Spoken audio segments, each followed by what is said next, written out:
Hello everyone, my name is Aerospace Simon and I've been learning Blender for the past year. I'm nowhere near a professional level, but I'd say I've learned my fair share about Blender. So I'm here today to teach you 10 things I wish I knew sooner. Let's start off with one of the things that took me way too long to realize. Do not make everything out of one single mesh. It's totally okay if your final object is made out of multiple meshes that are not connected. In most situations, using a separate object and joining the objects together afterwards looks better and saves you a lot of headache. Just remember to optimize the model and the UV space afterwards by deleting faces you can't see on the final render. Tip number 2. Learning shortcuts. Shortcuts are super important for fast and efficient Blender workflow, so knowing how to use them is trivial to speeding up your work. Blender has so many shortcuts and so many keybinds to learn, it may be hard to remember them all after only using them once. So that brings me to my next tip, which is my learning method. When it comes to learning shortcuts, I use reinforcement learning. This method helped me learning shortcuts quite efficiently. It may not work for anyone, but it's worth a try anyway. Every time you have to go into a menu to do something, remember the hotkey. You can see it by pressing F3, writing in the operation you want to perform, and you can see it right here. Every time you have to look up the hotkey, repeat it 10 times. So do it, undo, do it again, undo, do it another time, undo, and that 10 times. Every time you have to look it up again, you do it another 10 times.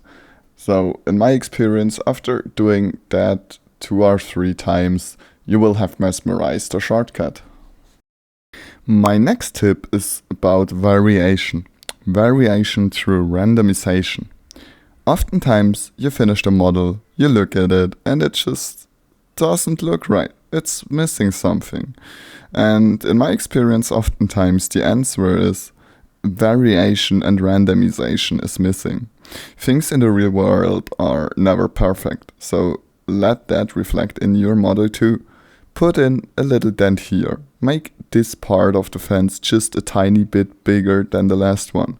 Put cigarettes just slightly apart from each other in height. It will end up looking so much better and your scene or model will be more convincing. Tip number 5 is about thinking around corners. So there are multiple ways to do certain things, and sometimes the most obvious way isn't the most efficient way. So it's a good thing to get familiar with Blender's select options and other support options to think around corners. So for example, in this mesh I want to give the bevels another color. So it's tedious to go in here and try to select the bevels only. Instead, I can just select all the other bigger faces that aren't the bevels and simply invert my selection.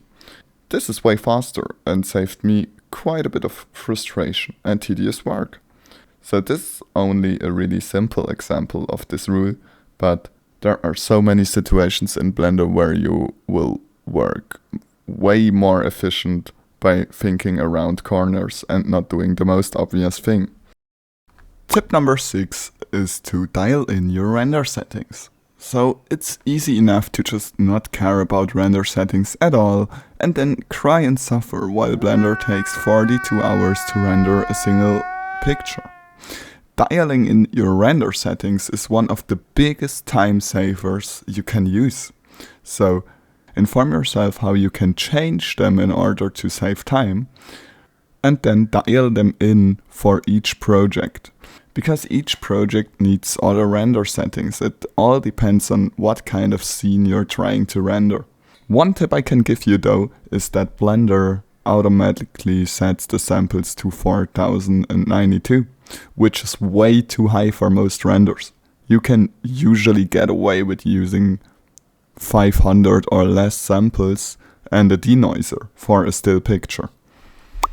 Are you tired of opening Blender and seeing that damn default cube sitting there, having to delete it every time? Make a custom startup file. Personally, I've replaced the cube with a human mesh, because that's something I almost always import for a good size reference. You can get it on the Blender website. The startup file also includes your workspaces and your window configuration, so each time you open up Blender, you don't have to do all that stuff over again. In order to save a startup file, set up your workspace how you want it, spawn the objects you want to have when you open Blender, go to File, Defaults, and Save Startup File. There we go. Number 8. Add-ons and their time-saving ability. Add-ons. There are thousands of add-ons for Blender, some free and some paid. Some of them can help you speed up your workflow immensely. Some of my most used add-ons include Hardops, Box Cutter, Cable Rater, and Random Flow, but I also use a lot of other add-ons depending on the kind of work I'm doing. One thing I want to remind you of though is that most of the things you can do with those add-ons you can also do in vanilla Blender, so you don't have to get them in order to make something. But it's really helpful because those add-ons are usually designed to help you work more efficient. The only downside is they can cost quite a bit sometimes, which brings me straight to my next tip. Number 9. Blender Kit. Earn money for your practice models. Blender Kit, another add-on. If you haven't got it yet, definitely get it. You can download thousands of free materials and models and you are free to use them in your project. But even better, you can upload models. So, if you worked on a practice model and you think it looks quite nice, instead of just letting it collect dust on your hard drive, upload it and start earning money. Of course, it's not a lot, but it can help you pay for some add-ons, especially if you're a beginner.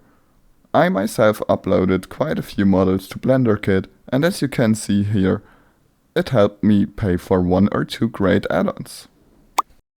My final piece of advice is to never get discouraged. 3D modeling can be a super tough topic to learn, and especially to master. So it's normal you're going to feel burned out at some point.